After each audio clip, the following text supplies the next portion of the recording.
And we are on episode 3. Come on, I'm on my way to work. So I'm going to spend a half an hour talking about what's listening. I thought today I'm going to talk about cheating. But in the meantime, I received a message from a friend. He's a very successful and amazing reseller in the UK. Talking about having a bad time, too much commercial selling.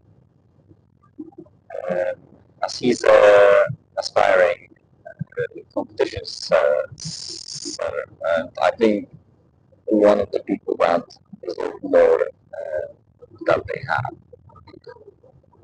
or maybe I should say one of the people that would fit to the team national competition selling very well in regards to their work and quality of the product. But of course, as majority of resellers in the UK are one of us to fill in non-competition sets with commercial sets. And probably it would be fair to say that commercial sets take much more, there's a bigger volume of commercial sets for majority of sellers in the UK than competition sets. Sorry. But those sets that, as some people say, pay the bill, they usually do very same. They're usually very boring compared to competition setting. They're usually very everyday like. Majority of worlds doesn't want introducing new concepts, and it's absolutely fair as everyone has to cater for their audience, and that's heavily and life of that of anyone depends on customers. So, the world didn't build a culture of let's try something new, they probably not going to introduce something new, and they're gonna ask those sellers to set almost exactly the same thing with a little twist sometimes.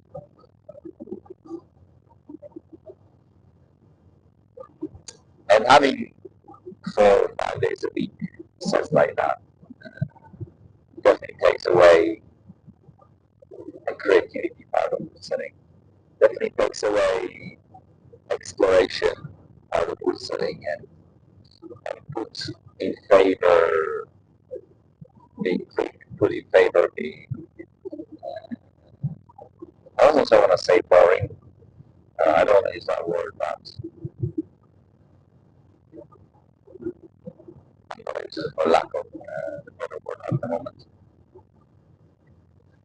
And those sets, if you do them a lot, you very quickly lose rewards. When you lose rewards for your everyday work, you most likely will experience burnout much quicker.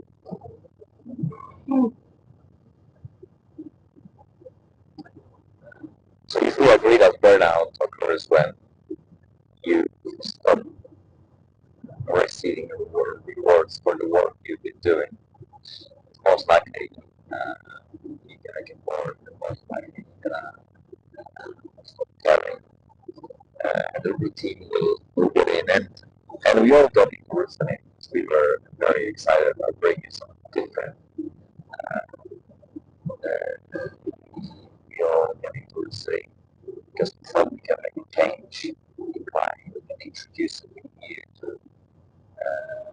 to the customers, to the climbers, and to the walls. Our idea, our timing, and usually that's very quickly being shut down.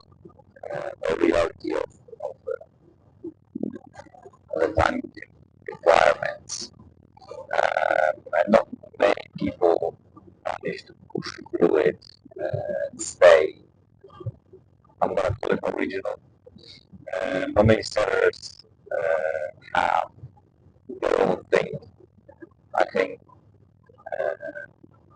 I guess I could name a few about how to distinguish style instead of everyday product. And I guess those people are finding more ways to win where they will continue doing whatever they want.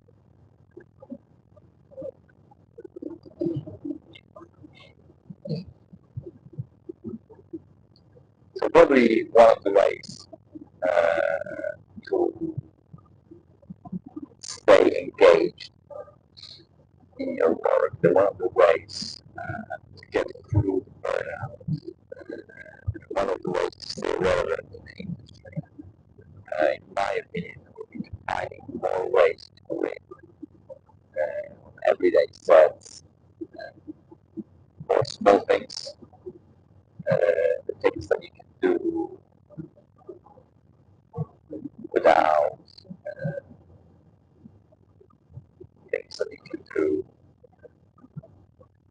without compromising your own product. And maybe one of the examples that I use to go through my burnouts, I was very annoyed with walls setting what I thought they are boring boulders. And one of the simplest things that any seller can do is like, I'm gonna pin everything right away, and that could be a small win. When I was chiefing, one of the ways I was finding the win was I'm not gonna forget about the down contact, and those things might sound very obvious and essential, but having almost a tick list of what makes a good day of route setting and trying to tick off as many boxes as you can and recognizing them as done, recognizing those points, those wins as a win, but actually like, oh yes, today I managed to take that box or this box. Uh, I think they're gonna increase your lifespan as a reseller. Uh, so let's say uh, maybe one of those things could be I'm gonna warm up properly for the set, or I'm gonna pin everything out. I'm gonna make sure that all the downtime jobs are positioned in a very aesthetic way, or I'm gonna make sure that every boulder to to the best of the ability of the whole firm is created in one set, and I'm gonna make it work. Uh, those are small wins that maybe help you in the beginning. Uh, the good thing, the good information, in my opinion, is that if you are feeling a burnout, that means you've leveled up and you progress, and you need to more, you need to find more stimulants to keep you happy and engaged. But that's the case. The more challenging years are now when you to find those things that will keep you engaged and starting with more people for longer period of times. I think I might say that the longer you set, the harder the thing becomes. As those small things that kept you on the surface of winning, being engaged, they become your routine. And you think about it, it's a very good progression. It's a very sad progression because whatever you do, whatever you do to get better, whatever you do to stay happy and engaged, so eventually it will become your reality and every day. that means you are a better routesetter than you used to be. And also you're back in a square one where you find more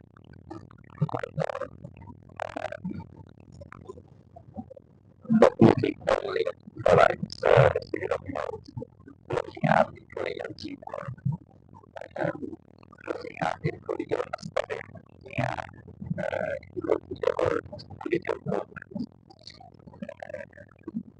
looking at how the self as a whole with all this connection from older nodes of setting you can answer very important.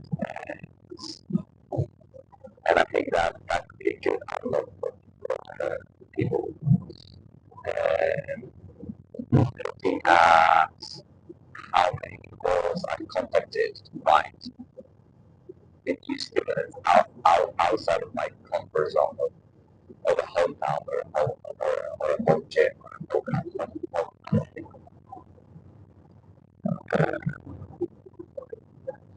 Yeah, that would be one of the improvement I think home sellers, majority of sellers could do. And realize that you definitely take your time to figure out what you can do, what when you can find, and actually starting implementing this and recognizing that you are getting better as a setter. I mean, it's definitely a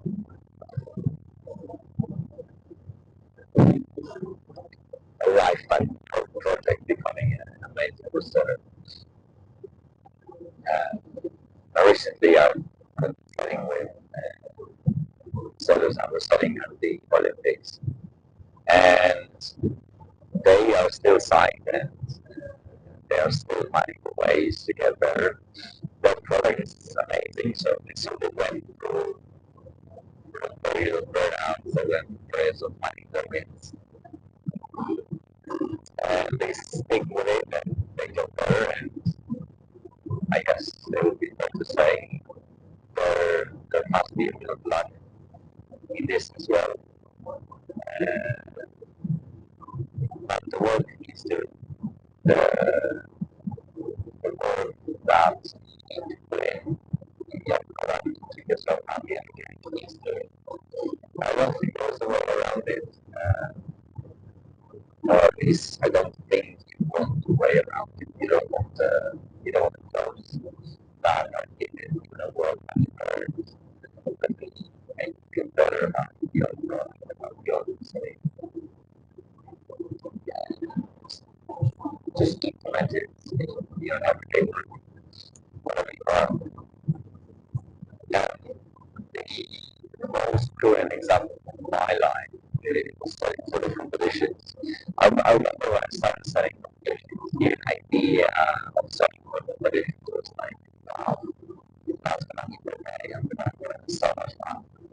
And with time, when I got a chance to study for more and more events, it almost became, it almost became okay, I know what I'm gonna say, I know how it's gonna go.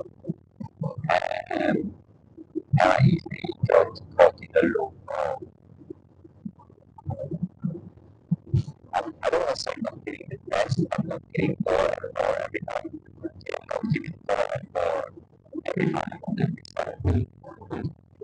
Because if you do ask yourself for competitions as a freelance, your product must be good and you are setting good moment. That's going to be good for competitions. That's going to be good for freelance because your product is good. But in your house, sometimes the product might not be as great, and maybe those times it's very important to recognize that if the that your product is not, it's probably good, only you don't have to innovation level you look into it. And recently I've set for one event with the finals and semi-finals, which doesn't really happen in the game. I wasn't happy with any of my moves. I've said that the power deck was even getting slammed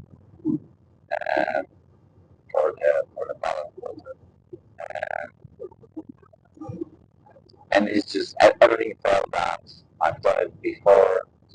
Everything felt like as just this moment, was a full match. Uh, Everything felt like I was just ignoring climbing.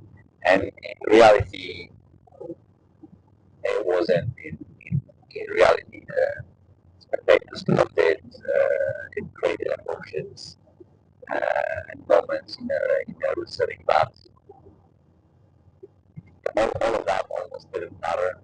The only thing that mattered that I was happy about the information I said sometimes I'm gonna call it going down in the competitions. Like after setting a national, you come to like a local team event where there's like 50 competitors and you have to set what you call like the actual folder. Of course, you're not gonna get exactly the same amount of recognition for yourself as you said in a competition. So it's very important to keep in mind that those small wins, small events are a great opportunity to find ways of winning every day. Win every day. Win every day. Well, I think that's it on that topic. Uh, I would love to answer more of your questions. I would love to answer any of your questions, actually, because I have just done it. At the moment, I'm only bringing the situation from my own mind as a center to talk about them. I hope this will help. I'm bringing the summary, I mean, to summarize it quickly. I'm going to say burnouts are good. If you are ambitious researcher, burnouts are great. Because that means you inhibited uh, habits that made you, that helped you to level up as a researcher. And the burnouts are a very good barometer for a direction in climbing. If you break out, because if you are bored of setting aesthetic boulders, that probably means that you have locked in and you can move to the next part. And figure out the next part is some of the hardest thing. Figure out the next part, change is scary. Maybe it means a relocation or travel or stress or gear or whatever. But look for burnouts because they are very good direction to go to. They just mean more work needs doing, and more work means more progress. Thank you very much for listening. Thank you very much for tuning in. If you're interested in any topics, I would love to talk about them. So drop your questions in comments or send me a message. Bye.